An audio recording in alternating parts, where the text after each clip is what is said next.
زما وس نشته چې زه تا راونیسم او په دې چوک کې دې ځوړند کړم چې را والا پاکستان ته راننوتی څنګه دی ته دا تنخوا د څه شي یالې را والا څنګه دومره حیثیت شي چې پېښور کې دی دماکه کوي که ته ما ته وایي چې ته ورسره ملګری بیا دې ځوړندو دا څه ولې ورسره ملګری شوم زما دا مزاج دومره ولې خراب شو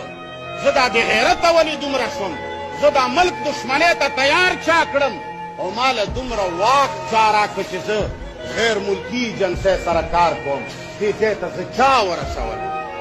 زما دا ملک سره ته څه کوې تا خو ټول عمر ووي چې زه د پاکستان زه د محب وطن ته ما ته په دې محب وطن سره دې وطن سره تا څه وکړه بې غیرته مسلمانو پاڅئ ویښ شئ د اسلام پوښتنه وکړئ د ملک پوښتنه وکړئ ملک مو لګیا دی ټوکړی کیږي او که تاسو وایئ چې نه سب کچھ ٹھیک ہے ڈر کی وجہ سے ٹھیک ہے هر سړی چې आवाज نه پورته کوي د یارې د وجې نه زړه نه دې تیار کړی دی یو د بل دښمن دی مولا 1400 کاله پکې دښمني وکرله د دیوبندو د بریلو د پنځپیرو د اهل حدیث په نامه